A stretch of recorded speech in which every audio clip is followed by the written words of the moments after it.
തിരുവനന്തപുരം പള്ളിക്കലിൽ സ്വകാര്യ ബസ്സുകൾ കൂട്ടിയിടിച്ച അപകടം ഇന്ന് രാവിലെ 11 മണിയോടെയാണ് അപകടം നടന്നത്. ടോറസ് ലോറിയെ ഓവർടേക്ക് ചെയ്തു കയറിയ ബസ് എതിർദിശയിൽ വന്ന ബസ്സിൽ ഇടിക്കുകയായിരുന്നു.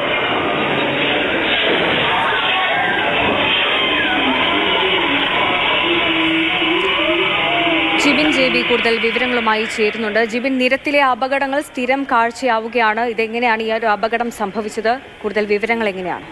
സന്ധ്യ, ഈ ആറ്റിങ്ങൽ വർക്കല ഭാഗത്തൊക്കെ തന്നെ മുൻപ് നമ്മൾ പല വാർത്തകളും റിപ്പോർട്ട് ചെയ്തിട്ടുണ്ട്. ഈ സ്വകാര്യ ബസ്സുകളുടെ മത്സരയോട്ടം സംബന്ധിച്ച് കഴിഞ്ഞ ആഴ്ചയും ഇത് സമാന രീതിയിലുള്ള ഒരു അപകടമുണ്ടായിരുന്നു. ഇതിന് സമീപത്ത് തന്നെയാണ് ഇന്ന് വീണ്ടും അപകടമുണ്ടായിരിക്കുന്നത്. ഈ പാരിപ്പള്ളി റൂട്ടിലോടുന്ന ഉണ്ണികൃഷ്ണൻ എന്ന പേരുള്ള 2 സ്വകാര്യ ബസ്സുകൾ തമ്മിലാണ് കൂട്ടിയിടിച്ചിരിക്കുന്നത്. ഇന്ന് രാവിലെ 11 മണിയോട് കൂടിയാണ് ഈ ഒരു സംഭവം ഉണ്ടായത്. പള്ളിക്കലിന് സമീപം ഒരു വളവിൻ്റെ സ്ഥലത്ത് വെച്ച് ഈ ഉണ്ണികൃഷ്ണൻ എന്ന് പറയുന്ന ബസ് ഒരു ടോറസ് ലോറി മറികടക്കാൻ ശ്രമിക്കവെയാണ് ഈ ഒരു അപകടമുണ്ടായിരുന്നത്. അപകടം നടക്കുന്ന സമയത്ത് 2 സ്വകാര്യ ബസ്സിലും നിറയെ യാത്രക്കാരും ഉണ്ടായിരുന്നു. 25ഓളം പേർക്ക് പരിക്കേറ്റിട്ടുണ്ട്. ആകെയുള്ള ഒരു ആശ്വാസം എന്ന് പറയുന്നത് ഇതിൽ ആരുടെയും പരിക്ക് ഗുരുതരമല്ല എന്നുള്ള ഒരു ആശ്വാസകരമായ വാർത്തയാണുള്ളത്. എന്തായാലും സമീപകാലത്ത് ഈ ആറ്റിങ്ങൽ വർക്കല കേന്ദ്രീകരിച്ച് സ്വകാര്യ ബസ്സുകളുടെ വലിയ രീതിയിലുള്ള ഒരു മത്സര ഓട്ടവും ഇത് സംബന്ധിച്ചിട്ടുള്ള അപകടങ്ങളും വീണ്ടും റിപ്പോർട്ട് ചെയ്തുകൊണ്ടിരിക്കുകയാണ്.